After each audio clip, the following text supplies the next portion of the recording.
Hi ಸ್ನೇಹಿತರೆ, ತಮಗೆಲ್ಲರಿಗೂ B R ಟ್ಯೂಟೋರ್ YouTube ಚಾನಲ್ಗೆ ಸ್ವಾಗತ. ಇವತ್ತಿನ ಒಂದು ಅವಧಿಯಲ್ಲಿ TET ಗಣಿತ ಮತ್ತು ವಿಜ್ಞಾನ ವಿಷಯದ ಮೇಲೆ ಕೇಳಿರುವ ಹಳೆಯ ಪ್ರಶ್ನೆಗಳನ್ನು ಈ ಒಂದು ಅವಧಿಯಲ್ಲಿ ಚರ್ಚಿಸೋಣ. ಯಾರಾದರೂ ಈ ಬಾರಿ TET ಪರೀಕ್ಷೆಯನ್ನು ಬರೀತಾ ಇದ್ದೀರಂದ್ರೆ ತಮಗೆಲ್ಲರಿಗೂ ಈ ಒಂದು ವಿಡಿಯೋ ಬಹಳ ಹೆಲ್ಪ್ಫುಲ್ ಆಗಿರ್ತೈತಿ. ಮತ್ತು ನಮ್ಮ ಚಾನಲ್ ಯಾರು ಮೊದಲನೇ ಬಾರಿಗೆ ವಿಸಿಟ್ ಮಾಡಿರ್ತಾರೆ ಅವರು ನಮ್ಮ ಚಾನಲನ್ನು ಸಬ್ಸ್ಕ್ರೈಬ್ ಮಾಡ್ಕೊರಿ. ನೋಡ್ರಿ, ಇಲ್ಲಿ 2023ನೇ ಸಾಲಿನಲ್ಲಿ ಕೇಳಿರ್ತಕ್ಕಂಥ ಗಣಿತ ವಿಷಯದ ಮೇಲೆ ಕೇಳಿದ ಒಂದು 10 ಪ್ರಶ್ನೆಗಳನ್ನು ಈ ಒಂದು ಅವಧಿಯಲ್ಲಿ ಚರ್ಚಿಸುತ್ತೇನೆ. ಅದರ ಮುಂದುವರೆದ ಇನ್ನೂ ಹೆಚ್ಚಿನ ಪ್ರಶ್ನೆಗಳನ್ನು ನೆಕ್ಸ್ಟ್ ವಿಡಿಯೋದಲ್ಲಿ ಚರ್ಚಿಸೋಣ.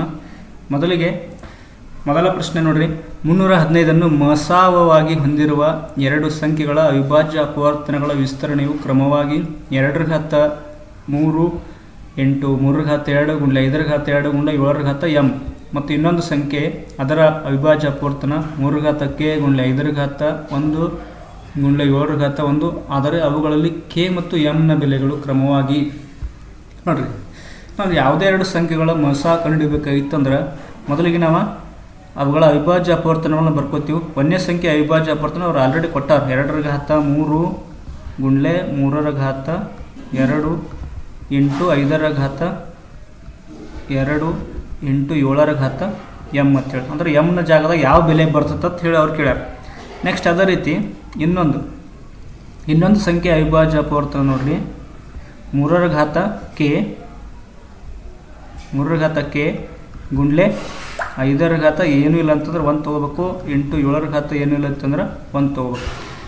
ನಾವು ಯಾವುದೇ ಎರಡು ಸಂಖ್ಯೆಗಳ ಅವಿಭಾಜ್ಯ ಅಪವರ್ತನಗಳನ್ನು ಬರೆದ ಮೋಸ ಮಾಡಬೇಕಾಗಿತ್ತಂದ್ರೆ ಏನು ಮಾಡ್ತೀವಿ ಅಂತಂದ್ರೆ ಮೊದಲಿಗೆ ಗೊತ್ತಿರಬೇಕು, ಅವಿಭಾಜ್ಯ ಅಪವರ್ತನಗಳಲ್ಲಿ ಸಾಮಾನ್ಯ ಅಪವರ್ತನ ಯಾವುದೈತೆ ಅಂತ ಹೇಳಿ ನೋಡ್ತೀವಿ ಮೊದಲು.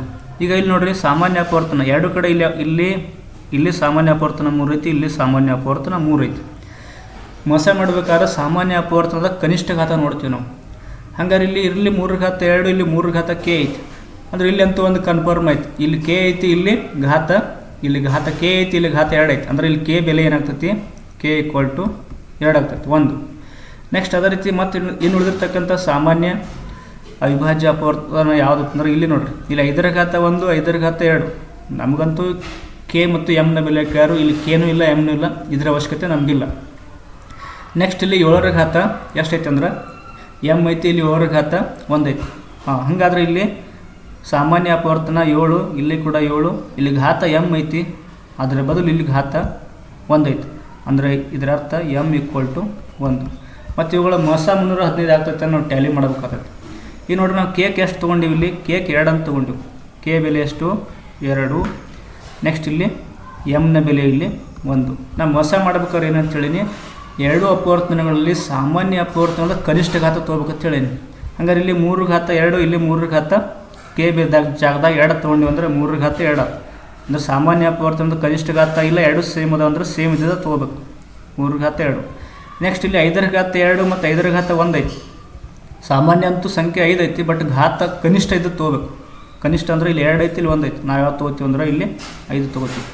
ಅದೇ ರೀತಿ ಇಲ್ಲಿ 7 ರ ಘಾತ m, ಇಲ್ಲಿ 7 ರ ಘಾತ 1, ಇಲ್ಲಿ m ಅಂದರೆ 1 ತೊಗೊಂಡಿವು, ಅಂದರೆ 2 ಸೇಮ್ ಅದಾವು, ಅಂದರೆ 7. ಈ ರೀತಿ ತೊಗೋಬೇಕು.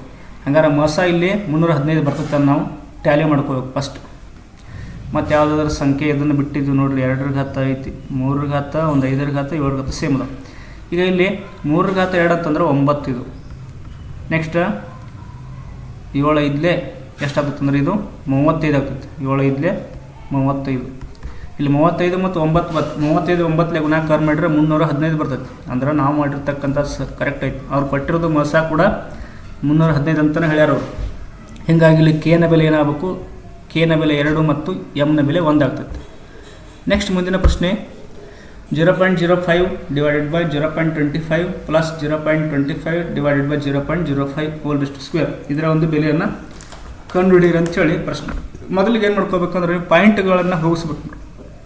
ಇಲ್ಲಿ ಪಾಯಿಂಟ್ ಆದ ನಂತರ ಇಲ್ಲಿ 2 ಸ್ಥಾನ ಐತಿ, ಇಲ್ಲಿ ಪಾಯಿಂಟ್ ಆದ ನಂತರ 2 ಸ್ಥಾನ ಐತಿ.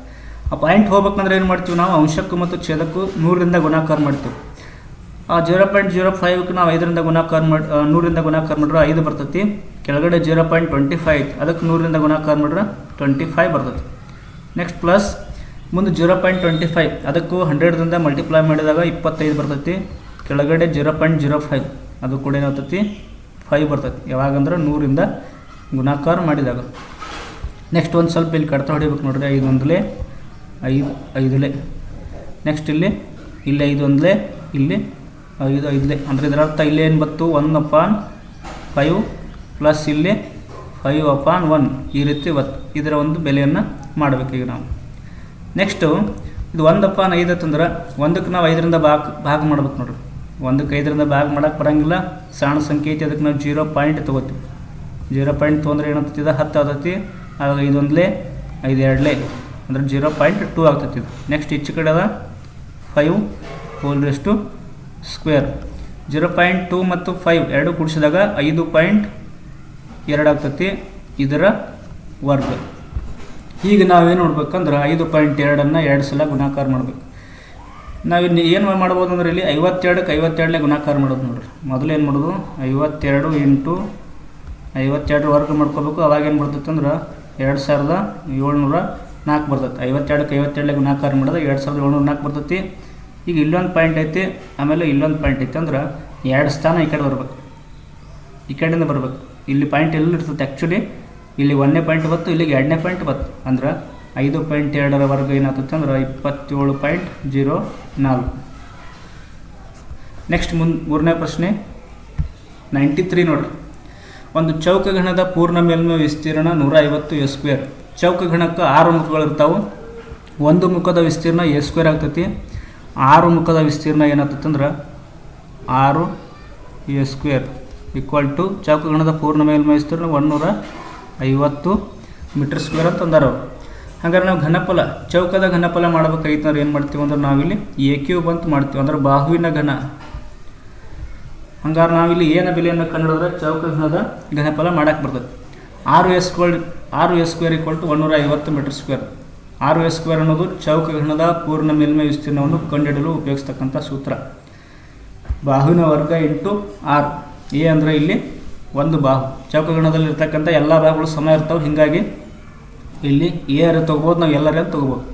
ಹಂಗಾದ್ರೆ ಇಲ್ಲಿ a² ಈಕ್ವಲ್ ಟು ಏನಾಗುತ್ತೆ ನೋಡ್ರಿ, a² ಈಕ್ವಲ್ ಟು 150/6. ಆವಾಗ 150ಕ್ಕೆ ನಾವು 6ರಿಂದ ಭಾಗಾಕಾರ ಮಾಡಿದಾಗ ನೋಡ್ರಿ 6 ಒಂದಲೇ, ಇಲ್ಲಿ 6 ಎರಡಲೇ 12, ಆಮೇಲೆ 3 ಕೈಲ 0 ಅಂದರೆ 30 6 5ಲೇ 35 ಅಂದರೆ 25ರಿಂದ ಕಟ್ತೋದೈತಿ. ಅಂದರೆ ಇದರ ಅರ್ಥ ಏನಾಯ್ತು a² ಈಕ್ವಲ್ ಟು 25. ಹಂಗಾರೆ ಎ ಈಕ್ವಲ್ ಟು 25ರ ವರ್ಗಮೂಲ. 25ರ ವರ್ಗಮೂಲ ಎಷ್ಟಾಗ್ತದೆ ಅಂದ್ರೆ ಇಲ್ಲಿ 5 ಆಗ್ತದೆ. ಹಂಗಾರೆ ಚೌಕಗಣದ ಒಂದು ಬಾಹುವಿನ ಬೆಲೆ ಎಷ್ಟು ಬರ್ತಂದ್ರೆ ಇಲ್ಲಿ 5 ಬರ್ತದೆ. ಅದನ್ನು ನಾವಿಲ್ಲಿ ಘನಫಲ ಮಾಡಬೇಕಾದಾಗ ಅದೇ ಬಾಹುವಿನ ಘನ ಮಾಡ್ಬೇಕು 3 ಟೈಮ್. a³ ಐತಿ, 5ರ ಘನ 5/3. ಇದನ್ನ ಏನು ಮಾಡ್ತೀವಿ ನಾವು 5 ಇಂಟು 5 ಇಂಟು 5 3 ಸಲ ಬರೀತೀವಿ. ಆವಾಗ 5 5 25, 25 125 ಮೀಟರ್ ಇದ್ರೆ m³. ಚೌಕಗಣದ ಪೂರ್ಣ ಮೇಲ್ಮೈ ವಿಸ್ತೀರ್ಣ ಎಷ್ಟಾದ್ರೆ ಘನಫಲ ಏನಾಗಬೇಕು 125 m² ಆಗಬೇಕು. ನೆಕ್ಸ್ಟ್ ಕ್ವಶನ್ 16 ದತ್ತಾಂಶಗಳ ಸರಾಸರಿ 340. ನೋಡ್ರಿ 16 ದತ್ತಾಂಶ ಅದಾವು, 340 ಸರಾಸರಿ ಬರತೈತಿ. ಅಂದ್ರೆ ಒಟ್ಟು 16 ದತ್ತಾಂಶಗಳ ಮೊತ್ತ ಕಂಡಿರ್ಬೇಕು ನಾವು. ಅದಕ್ಕೇನು ಮಾಡ್ತೀವಿ 16 ದತ್ತಾಂಶ ಗುಳ್ಳೆ ಒಟ್ಟು ಸರಾಸರಿ ಎಷ್ಟು 340. ಈ ಗುಣಾಕಾರ ಮಾಡಿದಾಗ ಎಷ್ಟು ಬರ್ತೈತೆ ಅಂದ್ರೆ ನಮಗಿಲ್ಲಿ 5440 ಬರ್ತದೆ. ನೆಕ್ಸ್ಟ್ ಮುಂದುವರೆದು ಒಂದು ದತ್ತಾಂಶವನ್ನು ಅವುಗಳಿಂದ ಹೊರತೆಗೆದು ಉಳಿದ ದತ್ತಾಂಶಗಳ ಸರಾಸರಿ 330. ಅಂದರೆ ಇದರ ಅರ್ಥ 16 ದತ್ತಾಂಶಗಳ ಸರಾಸರಿ 345. ಆ 16 ದತ್ತಾಂಶದಿಂದ ಒಂದು ತೆಗಿಯಾಕತ್ತಾರ ಅವರು. ಒಂದು ತೆಗೆದ್ರೆ ಎಷ್ಟಾಯ್ತು 16ರಾಗ ಒಂದು ಕಡಿಮೆ ಆದರೆ 15 ಆಯ್ತು ಇಂಟು ಅವುಗಳ ಸರಾಸರಿ. ಆ 15 ದತ್ತಾಂಶ ಉಳಿತಾವಲ್ಲ ಅವುಗಳ ಸರಾಸರಿ 335 ಐತಿ. ಇದನ್ನು ಗುಣಾಕಾರ ಮಾಡಿದಾಗ ಇದನ್ನು ಮಾಡ್ಕೊಂಡ್ರೆ ಎಷ್ಟು ಬರ್ತೈತೆ ಅಂದ್ರೆ 335 ಇಂಟು 15 ಮಾಡಿದಾಗ 5025 ಬರ್ತೈತಿ. 5025. ನಂತರ ಏನು ಮಾಡಬೇಕು 16 ದತ್ತಾಂಶಗಳ ಒಟ್ಟು ಮೊತ್ತದಲ್ಲಿ 15 ದತ್ತಾಂಶಗಳ ಒಟ್ಟು ಮೊತ್ತ ಕಳೆದಾಗ ಹೊರಗೆ ತೆಗೆದಿರ್ತಕ್ಕಂಥ ಆ ಸಂಖ್ಯೆ ಯಾವತ್ತು 16ನೇದು ಸಂಖ್ಯೆ ಯಾವುದು ಐತಿ ಅನ್ನೋದು ನಮ್ಗೆ ಗೊತ್ತಾಗುತ್ತೆ. ಇಲ್ಲಿ ಎಷ್ಟು ಬರ್ತೈತೆ ಅಂದ್ರೆ ಕಳೆದಾಗ 415 ಬರ್ತೈತಿ. 16 ದತ್ತಾಂಶಗಳ ಸರಾಸರಿ 415. ನೆಕ್ಸ್ಟ್ ಕ್ವಶನ್ ಒಂದು ಆಯತಗಣದ ಘನಫಲ 2x³ + 3x² - 3x - 2 ಬೀಜೋಕ್ತಿಯ ರೂಪದಲ್ಲಿದೆ. ಅದರ ಉದ್ದವು x+2 ಮಾನಗಳು, ಆದರೆ ಉಳಿದ 2 ಆಯಾಮಗಳು. ನೋಡಿರಿ, ಆಯತಗಣದ ಘನಫಲ ಈಕ್ವಲ್ ಟು ನಾವೇನು ಮಾಡ್ತೀವಿ ಅಂತಂದ್ರೆ ಉದ್ದ ಇಂಟು ಅಗಲ ಇಂಟು ಎತ್ತರ ಮಾಡ್ತೀವಿ. ಅಂದ್ರೆ 3 ಆಯಾಮಗಳಿರ್ತಾವೆ, 3 ಆಯಾಮಗಳ ಗುಣಾಕಾರ ಮಾಡಿದ್ರೆ ಘನಫಲ ಸಿಗಬೇಕು. ಈಗ ಅವ್ರೇನು ಕೊಟ್ಟಾರಲ್ಲ, ಇದು ಉದ್ದ ಮತ್ತು ಅಗಲ ಮತ್ತು ಎತ್ತರ 3 ಥರದ ಗುಣಾಕಾರ ಮಾಡಿದಾಗ ಒಂದು ಬೆಲೆ ಬರ್ತದೆ. ಅದ ಇದು ಘನಫಲ, ಇಷ್ಟು ಬೆಲೆ ಬಂದತ್ತ. ಮತ್ತು ಇದರಲ್ಲಿ ಅದರ ಉದ್ದ ಎಲ್ ಅಂತೂ ಅವ್ರು ಕೊಟ್ಟಾರ. ಎಲ್ ಅಂದರೆ ಎಷ್ಟೈತಿ? x+2. ಹಂಗಾರೆ ಬಿ ಮತ್ತು ಎಚ್ ಏನಾಗಬೇಕು? ಅದರ ಇದ್ರ ಅರ್ಥ ನೋಡ್ರಿ, ಇನ್ನು ಎಲ್ ಅಂದ್ರೆ ನಾವು x+2 ಅಂತ ಒಂದು ಕಡೆ ತೊಗೋತೀವಿ. ಇದಕ್ಕೇನಾಗಬೇಕು? ಬಿ ಮತ್ತು ಎಚ್, ಇಲ್ಲಿ ಕೊಟ್ಟಿರ್ತಕ್ಕಂಥ ಬಿ ಮತ್ತು ಎಚ್ ಅವ್ರು ಆಲ್ರೆಡಿ ಕೊಟ್ಟಾರ ಕೆಲವೊಂದಿಷ್ಟು. ಅದನ್ನು ನಾವು ಗುಣಾಕಾರ ಮಾಡಿಕೊಂಡಾಗ ಏನಾಗಬೇಕು? 3 ಥರದ ಗುಣಲಬ್ಧ L into B into H ಮಾಡಿಕೊಂಡಾಗ 2x³ + 3x² - 3x - 2 ಬರುತ್ತೆ. ಇದು ಎಲ್ಲಂತೂ ಉದ್ದ x+2 ಅಂತ ಹೇಳ್ಯಾರು. ಅದನ್ನ ಒಂದು ಕಡೆ ಇಟ್ಕೊಳ್ಳೋಣ. ಬಿ ಮತ್ತು ಎಚ್ಚನ್ನು ಹಿಡ್ಕೊತ ಹೋಗೋಣ. ಈಗ ಒಂದು ವೇಳೆ ಬಿ ಮತ್ತು ಎಚ್, ಇದು ಬಿ ಐತೆ ತಿಳ್ಕೊಳ್ಳೋಣ. ಅಂದ್ರೆ ಅದು ಗುಣಾಕಾರ ಮಾಡಿದಾಗ ಅದಕ್ಕೆ ಟ್ಯಾಲಿ ಆಗಬೇಕು. ಇದು ಬಿ ಐತಿ, ನೆಕ್ಸ್ಟ್ ಇದು ಎಚ್ ಅಂತ ತಿಳ್ಕೊಂಡಾಗ 2x + 1 ಅಷ್ಟು ಥರದ ಗುಣಾಕಾರ ಮಾಡಿದಾಗ ಏನಾಗಬೇಕು? ನಮ್ಗೆ ಈ ಬೆಲೆ ಬರ್ಬೇಕು. ನೋಡೋಣ ಬರ್ತೈತಲ್ಲೋ ಸ್ವಲ್ಪ ನೋಡೋಣ. ನೋಡ್ರಿ, x+2 ಮೊದಲನೇದು ಹಂಗೆ ಇಡೋಣ. ನೆಕ್ಸ್ಟ್ ಈ ಕಡೆ ಎಕ್ಸ್ದಿಂದ 2x + 1 ಗುಣಾಕಾರ ಮಾಡಿದಾಗ x × 2x ಅಂತಂದ್ರೆ 2x² ಬರ್ತೈತಿ. x × x1 ಅಂತಂದ್ರೆ x -1 ದಿಂದ 2x ಗುಣಾಕಾರ. -1 × 2x ಅಂತಂದ್ರೆ -2x, -1 × +1 ಅಂತಂದ್ರೆ -1. ನೆಕ್ಸ್ಟ್ ಏನಾಗ್ತೈತಿದೆ? x + 2x². ಇಲ್ಲಿ ಒಂದು ಸ್ವಲ್ಪ ನಾವು ಸುಲಭ ರೂಪಕ್ಕೆ ತರಬೇಕು. 2x² ಹಂಗೆ ಇರಲಿ. ಆಮೇಲೆ +x -2x, ಎರಡು ಸಜಾತಿ ಬೀಜ ಪದ ಅದಾವೆ. ಇಲ್ಲಿ ಮೈನಸ್ ಐತಿ, ಇಲ್ಲಿ ಪ್ಲಸ್ ಐತಿ, ಕಳಿಬೇಕು. ಇದು -x ಆಗ್ತೈತಿ, ಆಮೇಲೆ ಇದು -1 ಆಗ್ತೈತಿ. ನೆಕ್ಸ್ಟ್ ಏನು ಮಾಡ್ಬೋದು ಅಂದ್ರೆ, ಇನ್ನು ಈ ಎಕ್ಸ್ದಿಂದ ಇದಕ್ಕೆ ಟೋಟಲ್ ಬ್ರಕೆಟ್ ಗುಣಾಕಾರ ಮಾಡ್ಕೋಬೇಕು. x × 2x² ಮಾಡಿದ್ವಿ ಅಂತಂದ್ರೆ 2x³ ಬರ್ತೈತಿ. x × -x, ಈ ಎಕ್ಸ್ದಿಂದ ಈ -x ಗುಣಾಕಾರ ಮಾಡಿದ್ರೆ -x². ಈ ಎಕ್ಸ್ದಿಂದ -x ಗುಣಾಕಾರ ಮಾಡಿದ್ರೆ -x. ಇನ್ನು ನೆಕ್ಸ್ಟ್ +2ರಿಂದ ಇದು ಗುಣಾಕಾರ ಮಾಡ್ಬೇಕು ನೋಡಿರಿ. +2 × 2x² ಮಾಡಿದ್ವಿ ಅಂತಂದ್ರೆ +4x² ಬರ್ತೈತಿ. +2 × -x ಮಾಡಿದ್ರೆ -2x ಬರ್ತೈತಿ. +2 × -1 ಮಾಡಿದ್ರೆ -2 ಬರ್ತೈತಿ. ಆಮೇಲೆ ಇದನ್ನು ಒಂದು ಸ್ವಲ್ಪ ನಾವು ಸುಲಭ ರೂಪಕ್ಕೆ ತಂದಾಗ ಇದು 2x³ ಇರಲಿ. ಮತ್ತು ಇಲ್ಲಿ ಯಾವ್ರೆ ಇಲ್ಲಿ ನೋಡಿರಿ, ಇಲ್ಲಿ -x² ಐತಿ, ಆಮೇಲೆ +4x² ಐತಿ. -1x² + 4x² ಅಂತಂದ್ರೆ ಇದು 4ರಾಗ 1ಅನ್ನು ಕಳಿತೀವಿ. ಆಮೇಲೆ ದೊಡ್ಡ ಸಂಖ್ಯೆ ಚಿಹ್ನೆ ಪ್ಲಸ್ ಐತಿ. ಎಷ್ಟು ಆಗ್ತೈತಿ ಅಂದ್ರೆ 3x² ಆಗ್ತೈತಿ. ಅದೇ ರೀತಿ -x -2x, ಇಲ್ಲೇ ಮೈನಸ್ ಐತಿ, ಇಲ್ಲೇ ಮೈನಸ್ ಐತಿ. ಅಂದ್ರೆ ನಾವು ಈಗೇನು ಮಾಡ್ಬೇಕಂದ್ರೆ ಕೂಡಿಸ್ಬೇಕು. -3x - 2 ನೋಡಿ, ಅವ್ರು ಕೊಟ್ಟಿರ್ತಕ್ಕಂಥ ಬೆಲೆ ಇದೈತಿ. 2x + 2x³ + 3x² - 3x - 2. ಹಂಗಾಗಿ ಇಲ್ಲಿ ಉಳಿದ 2 ಆಯಾಮ ಏನಾಗ್ತಾವೆ ಅಂದ್ರೆ, ಒಂದು x - 1 ಆಗ್ತೈತಿ, ಇನ್ನೊಂದು 2x + 1 ಆಗ್ತೈತಿ. ನೆಕ್ಸ್ಟ್ ಮುಂದಿನ ಪ್ರಶ್ನೆ ನೋಡ್ರಿ.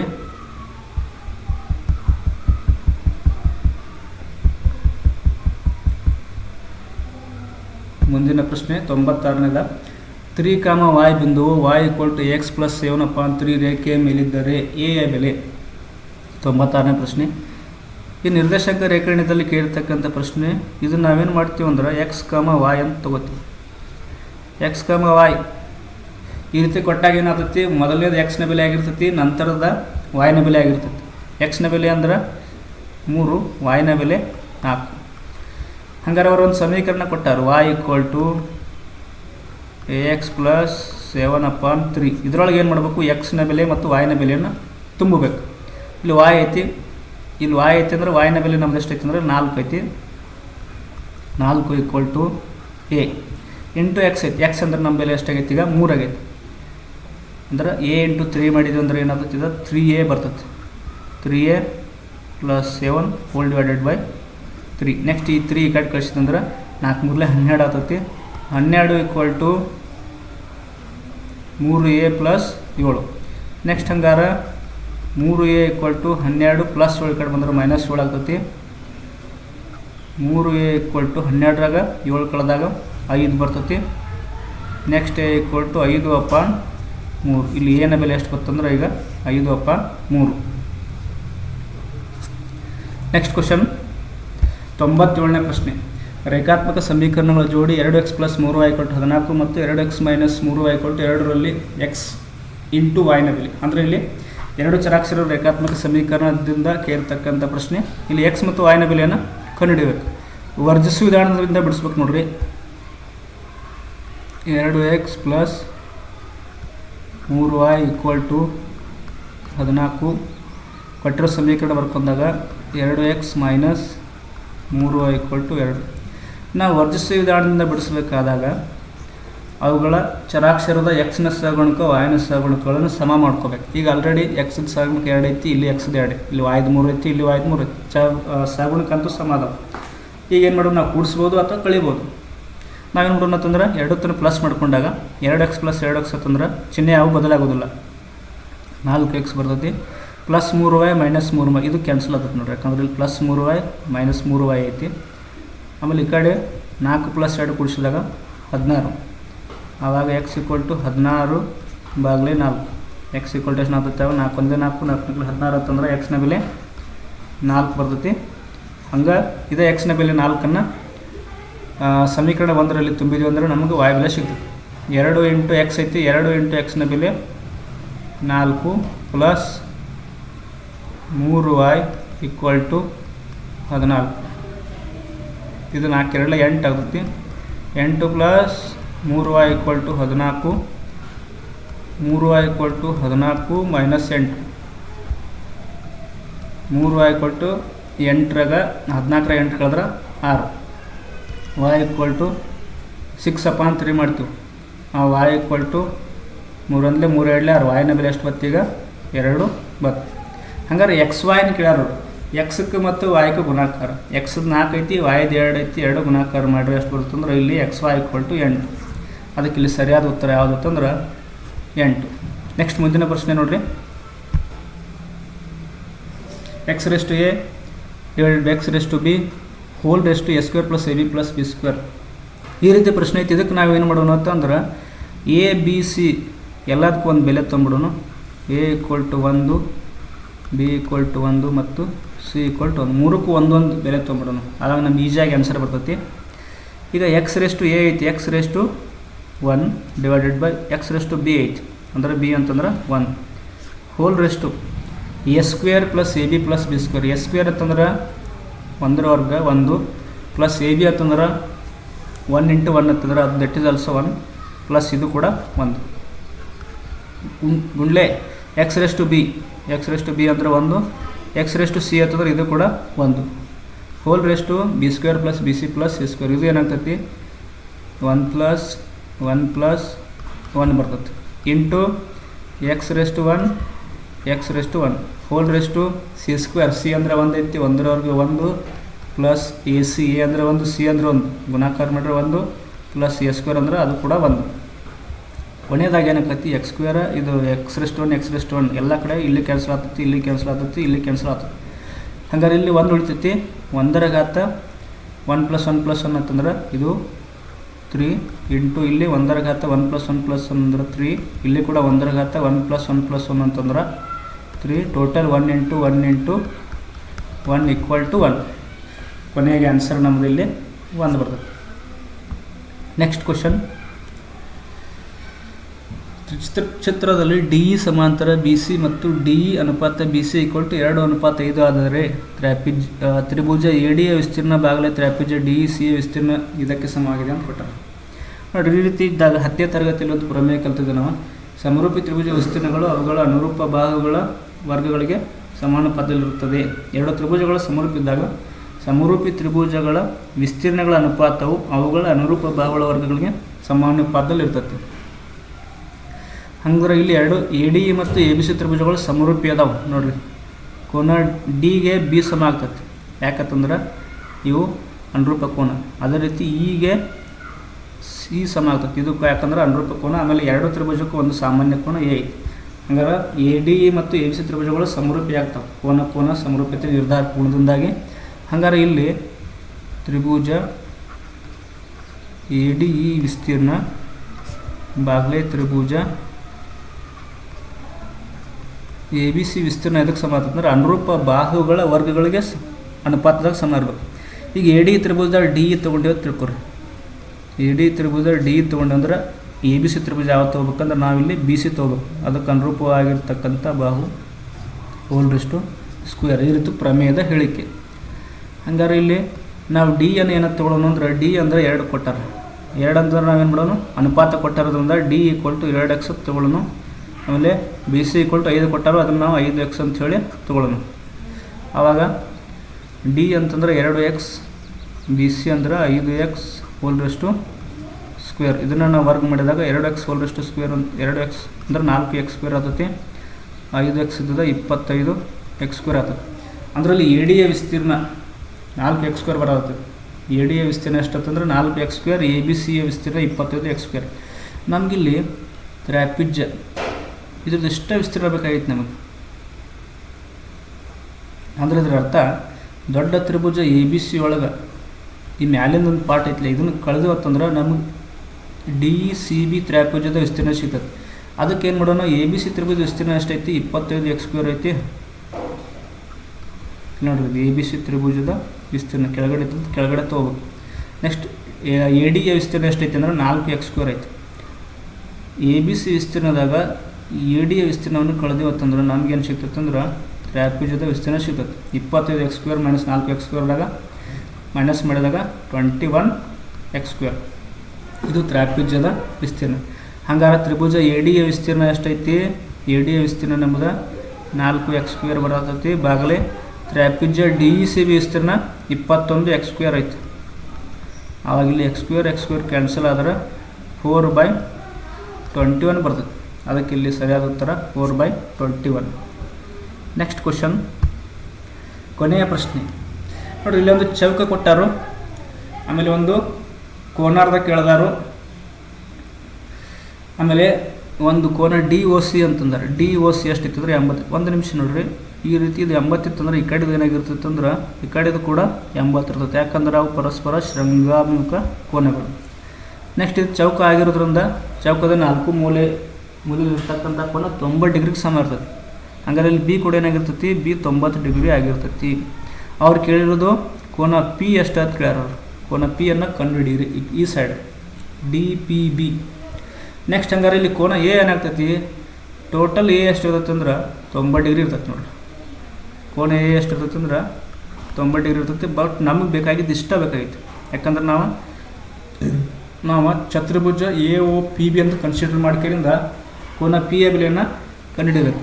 ಈಗ ಕೋನಾರ್ಧಕ್ಕೆ ಏನು ಮಾಡೋದತ್ತೆ ಅಂದ್ರೆ ಚೌಕದಲ್ಲಿ ಕರ್ಣಗಳೇನು ಮಾಡ್ತಾವು, ಕೋನಾರ್ಧಕಗಳಾಗಿ ವರ್ತಿಸುತ್ತವೆ. ಇದು ನಮ್ಗೆ ಚೌಕದಲ್ಲಿರ್ತಕ್ಕಂಥ ಕರ್ಣಗಳ ಒಂದು ಲಕ್ಷಣ. ಹೀಗಾಗಿ ಇಲ್ಲಿ ಎ ಸಿ ಇದ್ದು ಏನು ಮಾಡ್ತೈತೆ ಅಂದ್ರೆ ಕೋನ ಎ ಅನ್ನು ಅರ್ಧಿಸ್ತೈತಿ, ಅದೇ ರೀತಿ ಸಿ ಅನ್ನು ಕೂಡ ಅರ್ಧಿಸ್ತೈತಿ. ಬಟ್ ನಮ್ಗೆ ಸಿ ಅವಶ್ಯಕತೆ ಇಲ್ಲ, ಎದ ಅವಶ್ಯಕತೆ ಐತಿ. ಕೋನ ಎ ಟೋಟಲ್ದಾಗ 90 ಡಿಗ್ರಿ ಐತೆ ಅಂದ್ರೆ ಇದು ಅರ್ಧ ಆಗ್ಬೇಕು. ಈ ಕಡೆ ಒಂದು ಅರ್ಧ ಭಾಗ ಆಗಬೇಕು, ಈ ಕಡೆ ಒಂದು ಅರ್ಧ ಭಾಗ ಆಗಬೇಕು. ಅಂದ್ರೆ ಇಲ್ಲಿ 45 ಡಿಗ್ರಿ ಆಗ್ತೈತಿ, ಅದರ ಜೊತೆಗೆ ಇಲ್ಲಿ ಕೂಡ 45 ಡಿಗ್ರಿ ಆಗ್ತೈತಿ. ಹಂಗಾರ ಈಗ ಬರ್ರಿ, ಈಗ ಚತುರ್ಭುಜ ಎ ಒ ಪಿ ಬಿದಾಗ ಬಂದೀವಂತಂದ್ರೆ ಕೋನ ಸಣ್ಣ ಕೋನ ಈ ಕಡೆದು ಎ, ಆಮೇಲೆ ಕೋನ ಬಿ, ಆಮೇಲೆ ಕೋನ ಪಿ ಮತ್ತು ಕೋನ ಓ ಇವೆಲ್ಲ ಸೇರಿದಾಗ ಏನಾಗಬೇಕು, ಚತುರ್ಭುಜದ 4 ಕೋನಗಳ ಮೊತ್ತ 360 ಐತ್ಲೆ, ಅದರಿಂದ ಬಿಡಿಸ್ಬೇಕು ಇದನ್ನು. ಕೋನ ಎ ಅಂದರೆ ಇದಷ್ಟನ, ಪೂರ್ಣ ಕೋನ ಅಲ್ಲ, ಇದಷ್ಟ. ಕೋನ ಎ ಅಂದರೆ ಎಷ್ಟೈತಿ, ಈಗ 45 ಡಿಗ್ರಿ ಐತಿ. ಕೋನ ಬಿ ಅಂತಂದ್ರೆ 90 ಡಿಗ್ರಿ ಐತಿ. ಕೋನ ಪಿ ಅಂತಂದ್ರೆ ಗೊತ್ತಿಲ್ಲ, ಅದನ್ನು ಬಿಡಿಸ್ಬೇಕು. ನೆಕ್ಸ್ಟ್ ಕೋನ ಓ ಅಂತಂದ್ರೆ 80 ಡಿಗ್ರಿ ಈಕ್ವಲ್ ಟು 360. ಹಂಗಾರೆ ಕೋನ ಪಿ ಪ್ಲಸ್ ಇದು 45 ಪ್ಲಸ್ 90 ಪ್ಲಸ್ 80 ಎಲ್ಲ ಕೂಡಿಸಿದ್ವು ಅಂದ್ರೆ 215 ಡಿಗ್ರಿ ಬರ್ತೈತಿ. Equal to 360. ಹಿಂಗಾದ್ರೆ ನೆಕ್ಸ್ಟ್ ಕೋನ ಪಿ ಏನಾಗ್ತೈತೆ ಅಂದ್ರೆ 360 ಮೈನಸ್ 215 ಕಳೆದು ಅಂದರೆ ಎಷ್ಟು ಬರ್ತೈತೆ ಅಂದ್ರೆ ನಮಗೆ ಇಲ್ಲಿ ಕೋನ ಪಿ 145 ಡಿಗ್ರಿ ಬರ್ತೈತೆ. ಕೋನ ಪಿ ಈಕ್ವಲ್ ಟು 145 ಡಿಗ್ರಿ. ಇದೇ ರೀತಿ ಹೆಚ್ಚಿನ ವಿಡಿಯೋಗಾಗಿ ಈ ಚಾನಲ್ ಲೈಕ್ ಮಾಡಿ, ಸಬ್ಸ್ಕ್ರೈಬ್ ಮಾಡಿ, ಶೇರ್ ಮಾಡಿ. ಧನ್ಯವಾದಗಳು.